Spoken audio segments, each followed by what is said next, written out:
Hello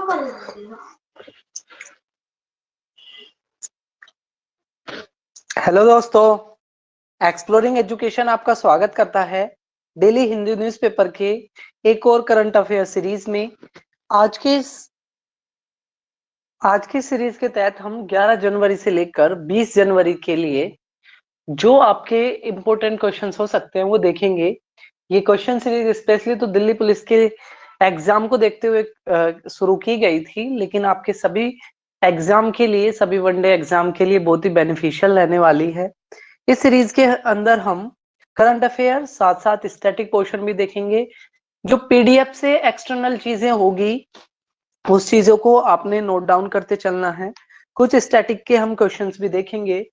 पहला question कह रहा है कि बेसिकली एक फैसला आया था और उसमें ये डिसाइड किया गया था गवर्नमेंट ने, जो आपकी यूनियन कार्बाइड नाम की फैक्ट्री थी जिसमें 2 दिसंबर 1983 को एक मेथिल आइसोनेट नाम की गैस रिलीज हो गई थी, जो एक पॉइजनस गैस होती है और जिसके वजह से काफी लोगों की डेथ हो गई थी।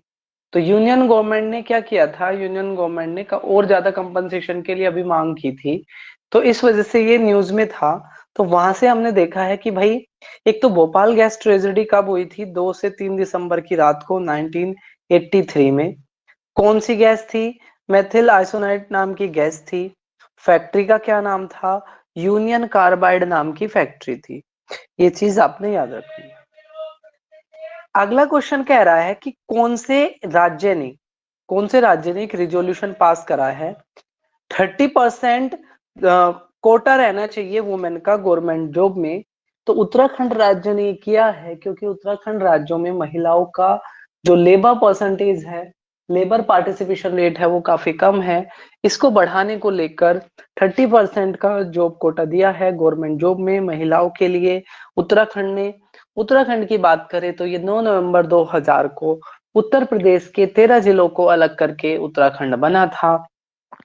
पहले इसका नाम उत्तरांचल था, 2007 में इसका नाम बदलकर उत्तराखंड रखा गया। और यहाँ की 2 राजधानी है, एक गैरीसेन और एक देहरादून। इसके अलावा नंदा देवी पर्वत, अगर हम स्टैटिक का ये क्वेश्चंस है और स्टैटिक के क्वेश्चंस को आपको नोट डाउन करते चलना है, तो नंदा देवी पर्वत आपका किस राज्य में है? उत्तराखंड में है। किस राज्य का स्टेट स्पोर्ट फुटबॉल है? तो उत्तराखंड का। जोरहा और चालिया नाम का फोक डांस, ये वाला क्वेश्चन इंपॉर्टेंट है। जोरहा और चालिया नाम का फोक डांस आपका किस राज्य से जुड़ा हुआ है? तो उत्तराखंड से जुड़ा हुआ है।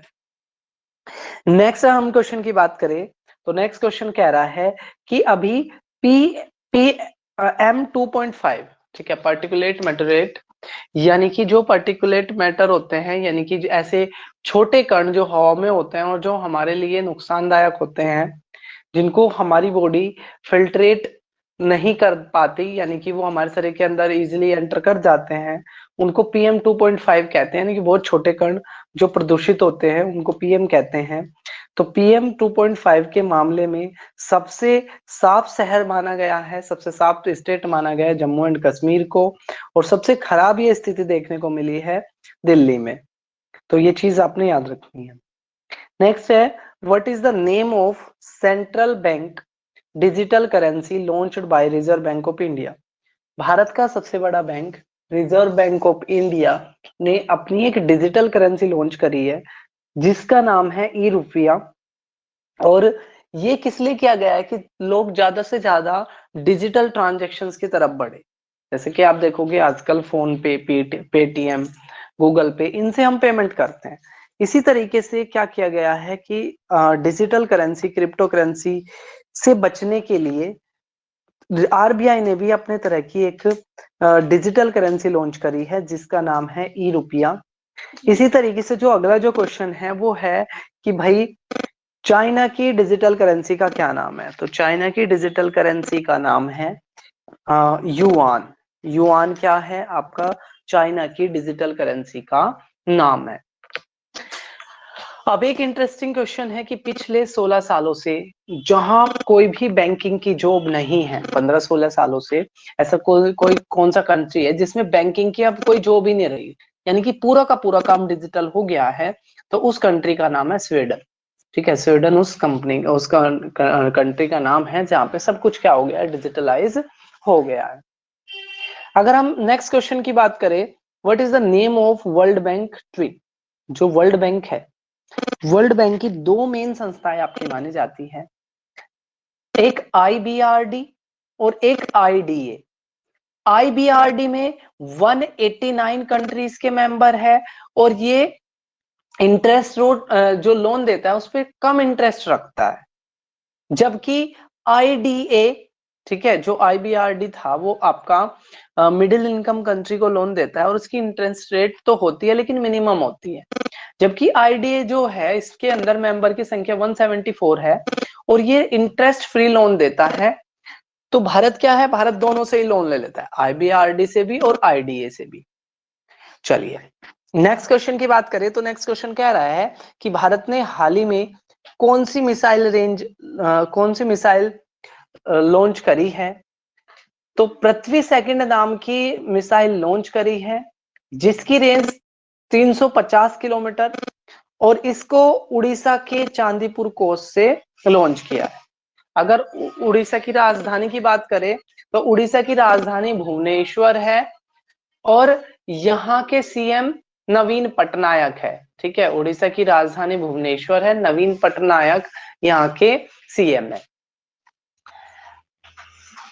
नेक्स्ट क्वेश्चन की तरफ हम बढ़ते हैं। नेक्स्ट क्वेश्चन कह रहा है कि भाई what is the name of new, ये नाउ गलत हो गया, न्यू है, ये new variant of Prithvi 1 and Prithvi 3। तो हम क्या करें, पृथ्वी 1 और पृथ्वी 3 का एक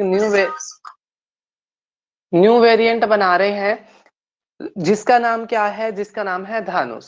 ठीक है, धानुष नाम का नाम ना आपने याद रखना है। ठीक है, धानुष क्या है आपका, न्यू वेरिएंट है किसका, पृथ्वी 1 और पृथ्वी 3 मिसाइल का।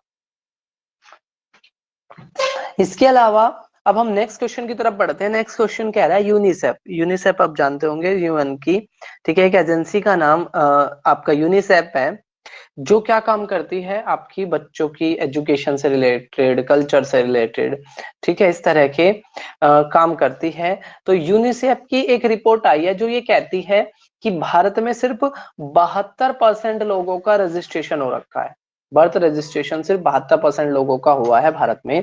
ठीक है, ये कहती है यूनिसेफ की रिपोर्ट। अगला क्वेश्चन कह रहा है कि यंग प्रोफेशनल स्कीम के तहत जो भारत के यंग टैलेंट है उसको जो वीजा फ्री स्टे देगा 2 साल के लिए, कौन, आपका यूनाइटेड किंगडम। यूके के साथ भारत ने एक एग्रीमेंट करा है यंग प्रोफेशनल स्किल के तहत, जिसके अंदर भारत के जो यंग टैलेंट है वो 2 साल तक यूके में रह के अपनी स्किल्स को बढ़ा सकते हैं। ठीक है, उस चीज को लेकर किया है, तो आपको याद रखना है यंग प्रोफेशनल स्किल।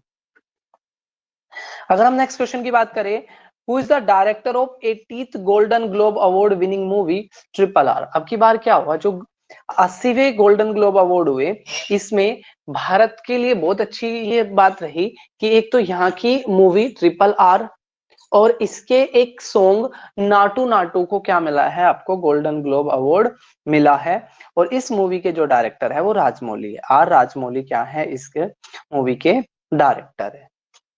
इसके अलावा अगर हम गोल्डन ग्लोब के बारे में अगर और बाकी बात करें, तो गोल्डन ग्लोब अवार्ड की शुरुआत 1943 में हुई थी, और अभी तक कोई एक सिंगल फिल्म जिसने सबसे ज्यादा अवार्ड जीते हो वो है आपकी लाला लैंड नाम की मूवी है, जिसने 2016 में छह अवार्ड जीते थे। अब हम बढ़ते हैं अपने 12th क्वेश्चन की तरफ।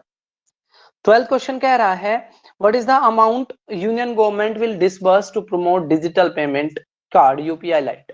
डिजिटल पेमेंट को, जैसे अभी देखा, डिजिटल पेमेंट के तहत ही RBI ने ई रुपया नाम की डिजिटल करेंसी बनाई थी, ऐसे यूनियन गवर्नमेंट भी 2600 करोड़ रुपए खर्च करेगी और UPI लाइट के थ्रू डिजिटल पेमेंट को बढ़ाने की कोशिश करेगी। तो UPI लाइट और ये 2600 करोड़ का अमाउंट आपने क्या करना है, याद रखना है। नेक्स्ट क्वेश्चन पे अगर हम बढ़े, तो नेक्स्ट क्वेश्चन कह रहा है अफ्रीकन यूनियन, जो आपका 53 मेंबर का 53 कंट्री के अफ्रीकन कंट्री का एक ग्रुप है, अफ्रीकन यूनियन, ठीक है, उसने अफ्रीकन कॉन्टिनेंट के किस देश को इबोला फ्री घोषित किया गया है?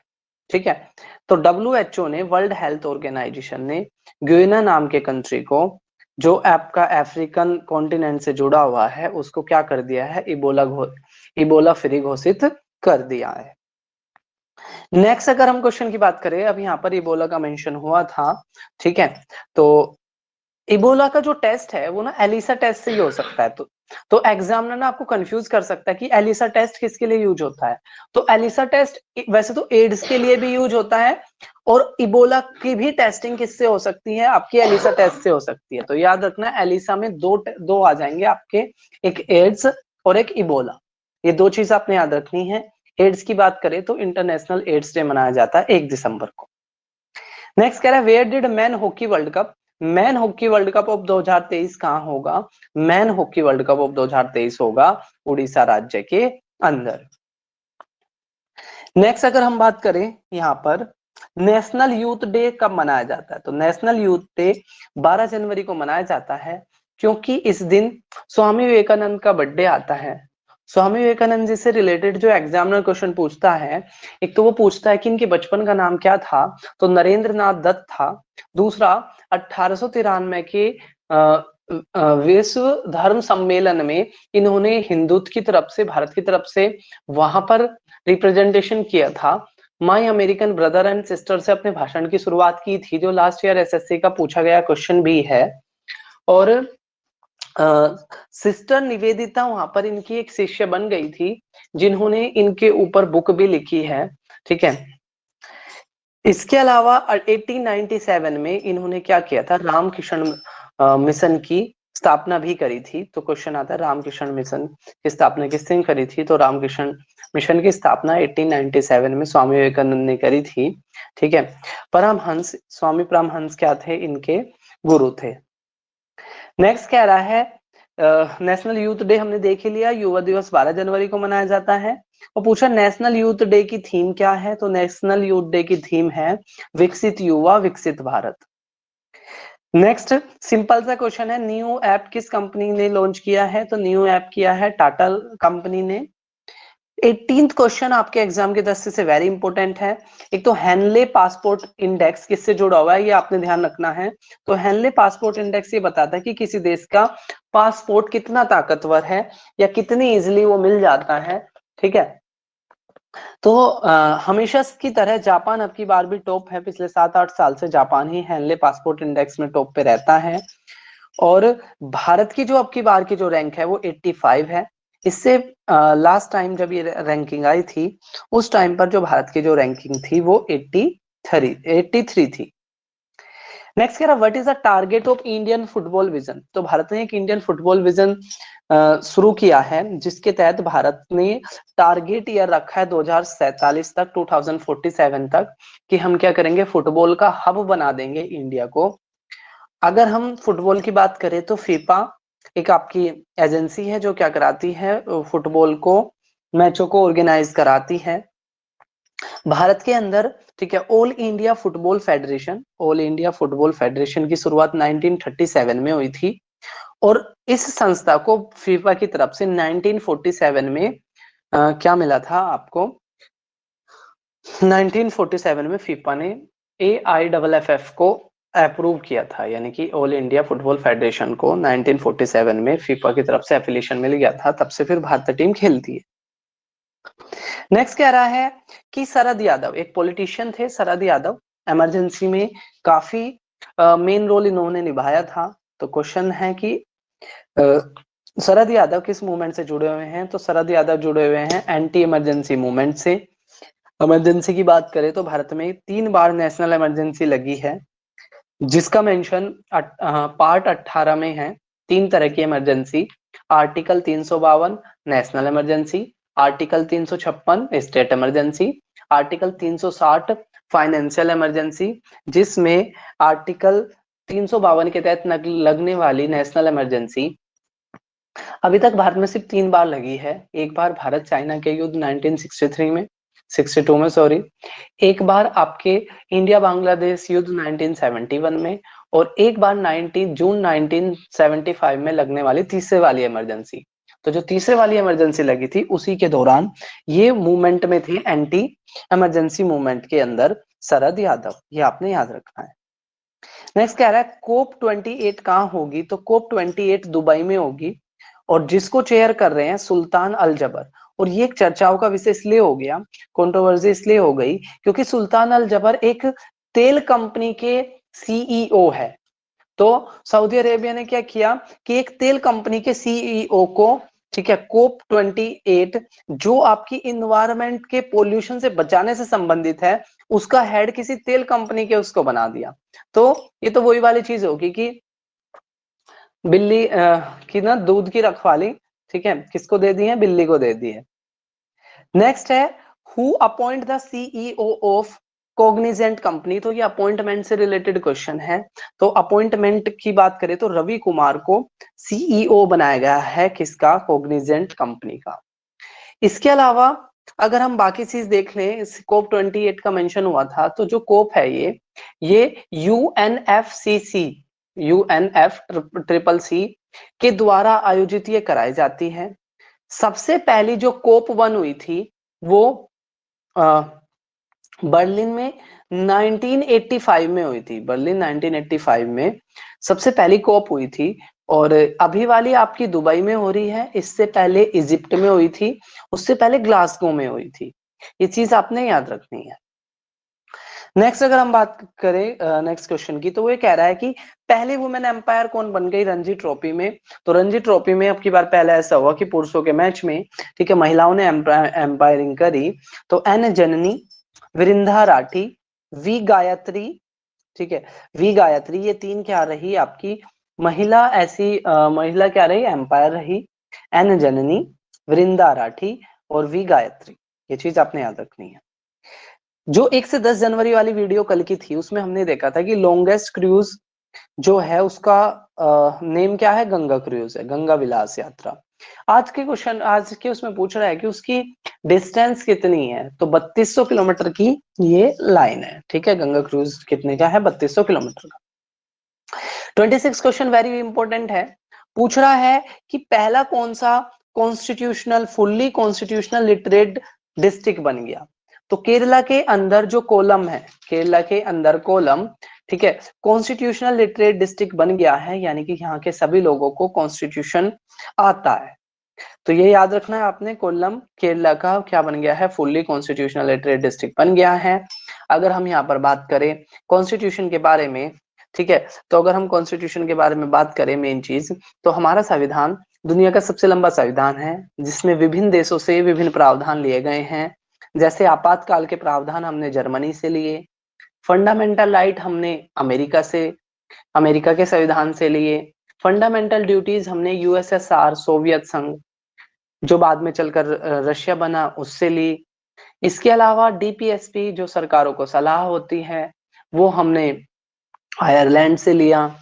इसी तरीके से हर देश से हमने क्या लिए हैं, आपके विभिन्न विभिन्न प्रावधान लिए हैं। अगर हम बात करें हमारा जो कॉन्स्टिट्यूशन है उसको प्रेम बिहारी नारायण ने 6 महीने के अंदर अपनी राइटिंग में लिखा था। हमारा संविधान 2 साल 11 महीने 18 दिन में बनके तैयार हुआ था। 9 दिसंबर 1946 को संविधान सभा की पहली मीटिंग हुई थी जिसने कॉन्स्टिट्यूशन बनके तैयार हुई थी। 13 दिसंबर 1946 को इसकी पहली मीटिंग हुई थी और 26 नवंबर 1949 को 2 साल 11 महीने 18 दिन में संविधान बनकर तैयार हो गया था। प्रेम बिहारी नारायण ने 6 महीने के अंदर अपनी राइटिंग से इसको लिखा था। इसको बनाने में उस समय पर करीब 64 लाख रुपए खर्च हो गए थे। जब प्रेम बिहारी नारायण से इनका कॉन्स्टिट्यूशन लिखने को लेकर इनसे इनकी सैलरी पूछी गई तो इन्होंने कहा कि मुझे कोई पैसा नहीं चाहिए, लेकिन हाँ कॉन्स्टिट्यूशन के हर पेज पर मेरा नाम होना चाहिए और कॉन्स्टिट्यूशन के लास्ट वाले पेज पर मेरे फादर का नाम होना चाहिए। और जो अभी ओरिजिनल कॉन्स्टिट्यूशन है वो खराब ना हो उसको हमने एक बॉक्स में रख रखा है और उस बॉक्स के अंदर कौन सी गैस है, हीलियम गैस है। नेक्स्ट क्वेश्चन कह रहा है वायरल स्टोम नाम की एक बुक है जिसको यूनियन मिनिस्टर मनसुख मंडाविया जी ने इनॉग्रेट करा है और इसके राइटर है आशीष चंदोलकर और सूरज सुधीर। आशीष चंदोलकर और सूरज सुधीर ने इसको क्या किया है, लिखा है, इनॉग्रेट किया मनसुख मंडाविया ने। बुक का नाम है वायरल स्टोन। नेक्स्ट कह रहा है which state will organise soul of steel challenge. Soul of steel challenge basically आपका फिटनेस से जुड़ा हुआ एक चैलेंज है, और इसको अब की बार कौन ऑर्गेनाइज कर रहा है, उत्तराखंड स्टेट में ये होने जा रहा है। बाई क्लॉक ग्लोबल नाम की एक संस्था है जो इसको ऑर्गेनाइज करेगी, और ये बेसिकली हेल्थ से जुड़ा हुआ है। 14 इंपोर्टेंट है, वेटर्न आर्म्ड डे 14 जनवरी को मनाया जाता है, वेटर्न आर्म डे, ये चीज आपने याद रखनी है। नेक्स्ट कह रहा है कि मरिवकल्लू फेस्टिवल किस राज्य में मनाया जाता है, तो मरिकवल्लू फेस्टिवल है केरला का। फेस्टिवल से क्वेश्चन जरूर आता ही आता है, जैसे भोगाली बिहू असम में मनाया जाता है, पोंगल तमिलनाडु में मनाया जाता है, ठीक है। इसी तरीके से जल्लीकट्टू भी आपका साउथ के कर्नाटक केरल राज्य में जल्लीकट्टू मनाया जाता है, ठीक है। और जैसे कि हमारे नॉर्थ इंडिया में बैसाखी मनाई जाती है, पंजाब वगैरह वाले इलाके में, तो ये चीज आपने याद रखनी है। नेक्स्ट क्वेश्चन कह रहा है कि कौन सा पहला राज्य बन गया जिसने ब्लाइंडनेस कंट्रोल पॉलिसी लॉन्च करी है। तो ब्लाइंडनेस कंट्रोल पॉलिसी को लॉन्च करी है कौन से राज्य ने, तो ये करी है आपकी राजस्थान ने। राजस्थान की बात करें तो क्षेत्रफल के हिसाब से सबसे बड़े राज्य का नाम, ठीक है, राजस्थान है। अशोक गहलोत इसके सीएम हैं। इस राज्य में चुनाव होने वाला है, तो आपके एग्जाम की दृष्टि से वेरी वेरी इंपोर्टेंट है। और नेक्स्ट देखते हैं हम 15 जनवरी को मनाया जाता है, ठीक है। ये थोड़ा क्वेश्चन में एरर है, 15 जनवरी को मनाया जाता है आर्मी डे के रूप में। क्वेश्चन नंबर 32 में थोड़ा सा करेक्शन है। 15 जनवरी मनाई जाती है किसके रूप में, 15 जनवरी मनाई जाती है आर्मी डे के रूप में, क्योंकि इस दिन भारत के जो पहले आपके, ठीक है, आर्मी के जो जनरल थे, आर्मी के जो हेड थे, ठीक है, करप्पा जी, ठीक है, तो उसी वजह से इसको क्या मनाया जाता है, 15 जनवरी को आर्मी डे के रूप में मनाया जाता है। अभी तक भारत के सिर्फ 2 ही फील्ड मार्शल हुए हैं, एक करप्पा जी और एक मनेकशॉ। ये चीज आपने याद रखनी है, 15 जनवरी को मनाया जाता है आर्मी डे। नेक्स्ट कह रहा है किरूना। देखो 17 रेयर अर्थ मेटल है, ठीक है, 17 रेयर अर्थ मेटल है, और ये अभी किरूना नाम की एक जगह में मिले हैं, ठीक है। तो ऐसे मेटल जो आपकी इजीली नहीं मिलते या बहुत ही कम जिनकी वो है, उनको रेयर अर्थ मेटल कहते हैं। ये 17 हैं, और एक किरूना नाम की जगह पड़ते हैं स्वीडन में, वहां पर क्या है, ये 17 आपके रेयर अर्थ मेटल देखे गए हैं, और इनको क्या कर रहे हैं चाइना जैसे देश यहां से अब एक्सट्रैक्शन कर रहे हैं। स्वीडन के साथ एक एग्रीमेंट उनके बीच में हो गया है। नेक्स्ट क्वेश्चन कह रहा है कि 16 जनवरी कैसे मनाई जाती है, तो 16 जनवरी मनाई जाती है नेशनल स्टार्टअप डे के रूप में। नेशनल स्टार्टअप डे के रूप में 16 जनवरी को मनाया जाता है। किस रूप में, नेशनल स्टार्टअप डे, यानी कि जो छोटे छोटे लोग मिलकर, ठीक है, कंपनियां बना लेते हैं, कोई नया प्रोजेक्ट पे काम करते हैं, उसको स्टार्टअप कहते हैं। नेक्स्ट कह रहा है what is the rank of India in the global innovation index. अन्वेषण करने के मामले में, इनोवेशन करने के मामले में भारत की रैंक कितनी है, तो भारत की रैंक 46 है। कितने देशों में से, 130 देशों में से भारत की जो रैंक है ग्लोबल इनोवेशन इंडेक्स में, वो 46 है, ठीक है, 46 है। नेक्स्ट अगर हम बात करें फर्स्ट, यहां से एक एडिशनल क्वेश्चंस मैं आपसे पूछ लेता हूं कि भारत के पहला आईआईएम, ठीक है, भारत का पहला आईआईएम कहाँ खुला था, तो भारत का पहला आईआईएम, ठीक है, 1961 में कोलकाता में खोला गया था। अगला क्वेश्चन कह रहा है कि भाई कि ये जो नेशनल स्टार्टअप डे होता है, ये इसको कौन सी इंडस्ट्री ये बताती है कि कोई स्टार्टअप है या नहीं है, तो department of industry and internal trade, department of industry and internal trade, ठीक है, स्टार्टअप बनाता है या स्टार्टअप को रिकॉग्नाइजेशन देता है। फिर इस स्टार्टअप से रिलेटेड एक क्वेश्चन आ सकता है कि निधि और प्रयास ऐप किससे जुड़े हुए हैं, तो निधि और प्रयास ऐप जुड़े हुए हैं आपके स्टार्टअप के को प्रमोट करने को लेकर।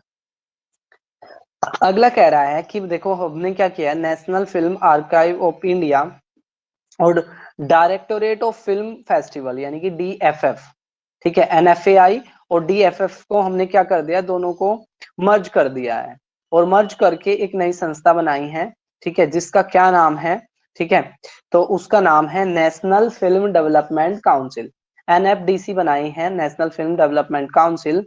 दो संस्थाओं को मर्ज करके, कौन कौन से संस्था को मर्ज किया है, national film archive of India और directorate of film festival. Next कह रहा है who become the Miss Universe. तो ये जो मिस यूनिवर्स बनी है ये मिस यूएस से भी है और इनका नाम है पी बोनी।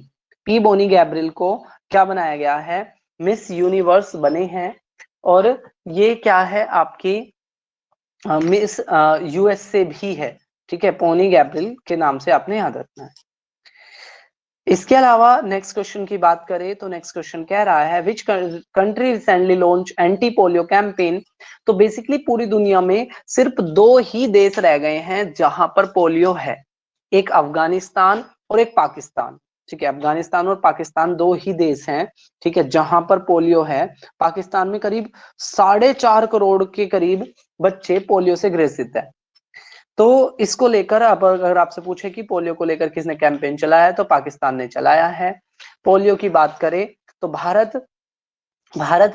2014 में पोलियो फ्री हो गया था। पहला पोलियो जो कैंपेन चला था भारत में वो 1995 में चला था, 1995 में, और 24 अक्टूबर को वर्ल्ड पोलियो डे के रूप में मनाया जाता है। अगला क्वेश्चन क्या आ रहा है कि which state become the gaming destination of India. तो भारत के अंदर कौन सा स्टेट गेमिंग डेस्टिनेशन के रूप में बढ़ गया है, यानी कि वहां पर बहुत ज्यादा स्कोप है, तो उत्तर प्रदेश, ठीक है, उत्तर प्रदेश क्या हो गया है, गेमिंग डेस्टिनेशन के रूप में उभर कर आया है। नेक्स्ट कह रहा है कौन सा इंस्टीट्यूट ने एक रिपोर्ट लॉन्च करी है, survival of richest report Oxfam नाम की इंडस्ट्री ने रिलीज करी है, जो ये कहती है कि भारत की 10%, भारत के जो टॉप रिच 10% लोग हैं उनके पास देश की 72% एसेट्स है। 72% देश की कमाई देश के 10% लोगों के हाथ में है, या शुरुआत के जो टॉप 1% लोग हैं उनके पास देश की 40.6, ठीक है, 40.6% एसेट्स है, संपत्ति है। तो इस वजह से उन्होंने लिखा सर्वाइवल ऑफ रिचेस्ट नाम की एक रिपोर्ट निकाली है, किसने निकाली है, ठीक है, ऑक्सफैम ने। अगला क्वेश्चन कह रहा है कि भाई अच्छा इसमें ये क्वेश्चन नहीं है, मैं बता देता हूं एक और आपका स्टैटिक का जनवरी के इवेंट ही है कि ओडीआई के अंदर सबसे बड़ी जीत, तो ओडीआई के अंदर सबसे बड़ी जीत भारत की है 317 रन, ठीक है, 317 रन से, ठीक है, 317 रन से भारत ने श्रीलंका को हराया, ठीक है, जनवरी के अंदर। नेक्स्ट क्वेश्चन कह रहा है कि कौन सी मिनिस्ट्री ने मार्ग नाम का ऐप लॉन्च किया है। तो मार्ग नाम का ऐप लॉन्च किया है कॉमर्स एंड इंडस्ट्री मिनिस्ट्री ने, कॉमर्स और इंडस्ट्री मिनिस्ट्री ने मार्ग नाम का ऐप लॉन्च किया है।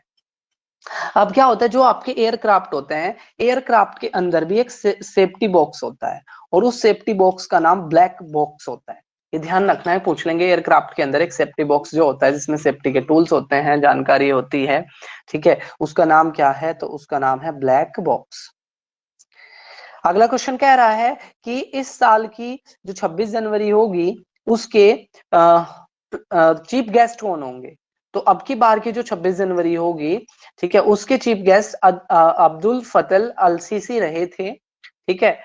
पहली बार जब हमने 26 जनवरी मनाई थी 1950 में, तो उस टाइम के जो अपने गेस्ट थे वो सुकर्णो जी थे, ठीक है, और 2018 में हमने सभी एशियन कंट्री के उसको बुलाया था, एशियान जो ग्रुप है उसके हेड को हमने बुलाया था 2018 में। ये चीज अपने याद रखनी है, इजिप्ट के ये हेड है, तो इजिप्ट के बारे में और बाकी चीज आपने याद रखनी है। चलो नेक्स्ट क्वेश्चन की तरफ बढ़ते हैं। तो नेक्स्ट क्वेश्चन कह रहा है कि what is the name of company will work for green hydrogen? आपने देखा होगा कि भारत ने अपने उसमें भी ग्रीन हाइड्रोजन प्रोजेक्ट लॉन्च किया था। तो ग्रीन हाइड्रोजन उस प्रोजेक्ट को कहते हैं जब हाइड्रोजन को बनाने की में जो चीजें यूज हुई अगर वो पोल्यूटेंट ना फैला रही हो, ठीक है, रिन्यूएबल तरीके से अगर उसको बनाया गया हो हाइड्रोजन को, तो वो ग्रीन हाइड्रोजन कहलाती है। ऐसा कुछ नहीं कि हाइड्रोजन को का कलर ग्रीन होता है, बल्कि हाइड्रोजन की फॉर्मेशन में जब कोई पोल्यूटेंट ना यूज हो तो उसको ग्रीन हाइड्रोजन कहते हैं। तो एक कंपनी बनी है रीन्यू नाम की, तो रीन्यू कंपनी आपसे एग्जाम में पूछे तो रीन्यू कंपनी किससे जुड़ी हुई है? तो ग्रीन हाइड्रोजन से जुड़ी हुई है रीन्यू नाम की कंपनी। नेक्स्ट कह रहा है शुक्रयान। तो बेसिकली क्या होता है कि 18 मंथ बाद एक ऐसा इवेंट आता है, ऐसा स्कोप होता है कि हम वीनस पर क्या कर सकते हैं, लैंडिंग वीनस पर अपने मिशन को भेज सकते हैं। उस सिचुएशन में क्या होता है कि वो हमारे कोस्ट स्पेसिफिक भी होता है। तो वो इवेंट अभी क्या था, कोरोना के टाइम पे इसको ना डिले कर दिया गया था। तो फिर हम इसको 2025 में कर सकते थे, 27 में कर सकते थे। तो अब हमने क्या किया है, 8 साल बाद 2031 में हम इसको लॉन्च करेंगे। क्या नाम है इसका? शुक्रयान। शुक्रयान मिशन हम भेजेंगे, ठीक है, वीनस पर। वीनस के बारे में हम एडिशनल बात करें तो वीनस को ट्विन प्लैनेट ऑफ अर्थ भी कहते हैं, जुड़वा ग्रह भी कहते हैं। इसकी कंडीशन ऑलमोस्ट पृथ्वी के जैसी ही है, मतलब बाकी जो कंडीशंस है वो पृथ्वी के जैसी है, बस एक दिक्कत है यहाँ पर, सल्फ्यूरिक एसिड के क्लाउड है, जिस वजह से, ठीक है, यहाँ पर लाइफ के चांसेस कम हैं। और यहाँ का जो टेम्परेचर है वो दिन का टेम्परेचर बहुत ज्यादा हो जाता है और रात का टेम्परेचर बहुत कम हो जाता है, क्योंकि यहाँ पर क्लाउड नहीं है। सल्फ्यूरिक एसिड के थोड़े बहुत क्लाउड है, ठीक है, जो बड़े खतरनाक है। नेक्स्ट कह रहा है which company won which company women media rights of the women IPL 2023? तो कौन सी कंपनी जो अभी आपका आईपीएल होगा, ठीक है, वुमेन आईपीएल होगा 2023 का, इसके जो मीडिया राइट्स है वो किस कंपनी के पास है? तो वाईकॉम नाम की, वाईकॉम 18 नाम की कंपनी के पास, ठीक है, मीडिया के राइट्स रहेंगे। किसका? आपका वुमेन के आईपीएल के। अच्छा, एक और क्वेश्चन है आपका, वो जुड़ा हुआ है किससे? इजिप्ट के हेड थे अब्दुल फतल सीसी, जो 26 जनवरी के चीफ गेस्ट रहेंगे। तो आपसे पूछ सकते हैं कि मौलाना अब्दुल कल्चरल सेंटर कहाँ स्थापित है? तो मौलाना अब्दुल कल्चर सेंटर में जब ऑप्शन देगा तो आपको, ठीक है, इजिप्ट लगाना है। इजिप्ट के अंदर 1992 में भारत ने मौलाना अब्दुल कल्चर सेंटर के नाम से भी स्थापित किया था। अब भारत शुक्रयान भेज रहा है कब? 2031 में। अभी 2 और मिशन रिसेंटली जाने वाले हैं वीनस पर, एक यूएस से, और उसका नाम है वेरिटस। आप नोट डाउन कर लो, वेरिटस, VERITUS। वेरिटस वीनस पर जाने वाला मिशन होगा किसका? यूएसए का। और इनविजन, इनविजन, ठीक है, यूरोपियन यूनियन का वीनस पर जाने वाले मिशन का नाम होगा इनविजन, ठीक है। यूरोपियन यूनियन का होगा इनविजन और यूएसए का होगा वेरिटस। नेक्स्ट क्वेश्चन कह रहा है who launch global risk report? तो ग्लोबल रिस्क रिपोर्ट जो जारी करता है वो वर्ल्ड इकोनॉमिक फोरम के द्वारा रिलीज की जाती है। Global risk report, global risk report जारी की जाती है किसके द्वारा? वर्ल्ड इकोनॉमिक फोरम के द्वारा। नेक्स्ट क्वेश्चन की बात करें, कौन सी जगह पर AK 2203, AK 203, तो बेसिकली क्या है, असोल्ट राइफल का की मैन्युफैक्चरिंग को लेकर इंडिया और रशिया का एक एग्रीमेंट हुआ है, जिसके तहत यूपी के अमेठी में मैन्युफैक्चरिंग होगी AK 203 मैन्युफैक्चरिंग की, ठीक है। AK 203 असोल्ट राइफल की मैन्युफैक्चरिंग होगी अमेठी के उत्तर प्रदेश के अंदर, और ये हमने किससे ली है? ये हमने ली है आपके रशिया से। वर्ल्ड इकोनॉमिक फोरम इंडेक्स से क्वेश्चन आ सकता है कि जो वर्ल्ड इकोनॉमिक फोरम है इसका हेडक्वार्टर कहाँ है? तो वर्ल्ड इकोनॉमिक फोरम का जो हेडक्वार्टर है वो है आपका जिनेवा में। 1971 में वर्ल्ड इकोनॉमिक फोरम को एस्टेब्लिश किया गया था। नेक्स्ट क्वेश्चन कह रहा है which organisation release world employment and social output report. तो ये जारी करी है किसने? इंटरनेशनल लेबर यूनियन ने, ILO ने जारी करी है आपकी इसको। नेक्स्ट अगर हम क्वेश्चन की बात करें वरुण एयर एक्सरसाइज, तो एक तो वरुण किसकी एक्सरसाइज है? एयर की एक्सरसाइज है। किस किस के बीच में हुई है? तो ये हुई है आपके इंडिया और फ्रांस के बीच में। ठीक है, इंडिया और फ्रांस के बीच में एक एक्सरसाइज हुई है कि जिसका नाम क्या है आपका? वरुण। ठीक है, एक और था आपका तिरुवल्लुर, तिरुवल्लुर डे मनाया गया है। तो संगम की, जैसे हमारे यहाँ का साउथ का, ठीक है, साउथ की भगवत गीता कह लो या साउथ की लिटरेचर का सबसे बड़ा जो आपका इवेंट होता है, या साउथ का जो वेद कहा जाता है, किसको कहा जाता है? तिरुवल्लोर को कहा जाता है। तो साउथ में अभी तिरुवल्लोर मनाया गया था। तो तिरुवल्लोर क्या है? बेसिकली जो संगम साहित्य है, ठीक है, उसका एक कंपाइलेशन है। ठीक है, तिरुवल्लोर, तिरुवल्लोर क्या है? आपका संगम साहित्य का नाम है, जिसको साउथ का वेद भी कहते हैं। नेक्स्ट कह रहा है वरुण एयर एक्सरसाइज किसके बीच में? ये हमने हो गया इंडिया और फ्रांस के बीच में। ठीक है, हमने ये मनाई है। नेक्स्ट कह रहा है which player become the fastest to complete 1000 run in one day international. One day international के अंदर 1000 रन बनाने वाले सबसे फास्टेस्ट या सबसे कम मैचों में 1000 रन बनाने वाले खिलाड़ी का नाम है शुभमन गिल। ठीक है, अगर 10,000 रन पूछे तो 10,000 रन में सबसे टॉप पे आपके कौन है? विराट कोहली, उसके बाद सचिन तेंदुलकर, फिर तीसरे नंबर पर रिकी पॉन्टिंग। तो इस तरीके से आपने याद रखना है, 10,000 पूछे तो विराट कोहली, 1000 सबसे जल्दी पूछे तो शुभमन गिल। नेक्स्ट कह रहा है एक रिपोर्ट लॉन्च करी है असर नाम की। ठीक है, और इसके रिपोर्ट का थीम है name of learning gap. Report की थीम है नेम ऑफ लर्निंग गैप, यानी कि लर्निंग में आपने देखा कोरोना की वजह से ना बहुत सारी चीजें देखने को मिली दुनिया में। जो गरीब थे, ठीक है, उनके बच्चे पिछड़ गए क्योंकि उनके पास साइंस एंड मोबाइल नहीं था, प्रॉपर इंटरनेट नहीं था, सारी क्लासेस ऑनलाइन थी। इसके अलावा जो मिडिल क्लास के लोग थे, उन्होंने अपने बच्चों को सरकारी स्कूल से हटाकर प्राइवेट स्कूल से हटाकर सरकारी स्कूलों में डलवा दिया। तो वहां पर सरकारी स्कूलों में बच्चों की संख्या बढ़ गई। तो बहुत सारे क्या हो गए, किसी कुछ बच्चों को कैलकुलेशन नहीं आई, कुछ पढ़ नहीं सकते। तो ओवरऑल एक रिपोर्ट आई है name of the learning gap, जिसमें दिखाया गया कोरोना के असर को, और ये इसको जारी किया है असर ने। तो एक तो असर रिपोर्ट किससे जुड़ी है? एजुकेशन से, ये आपने याद रखना है। और नेम ऑफ लर्निंग गैप नाम की थीम किसकी है? असर नाम की रिपोर्ट की है। इस चीज को आप याद रखोगे। नेक्स्ट क्वेश्चन कह रहा है नाटो। नाटो क्या है? एक आपका संगठन है जो ये कहता है कि अगर किसी भी एक देश के ऊपर हमला होता है तो सभी देशों के ऊपर हमला माना जाएगा। और नाटो के अंदर 31वां और 32वां, नाटो के अंदर शामिल होने वाले 31वें और 32वें, ठीक है, देश का नाम है स्वीडन और फिनलैंड।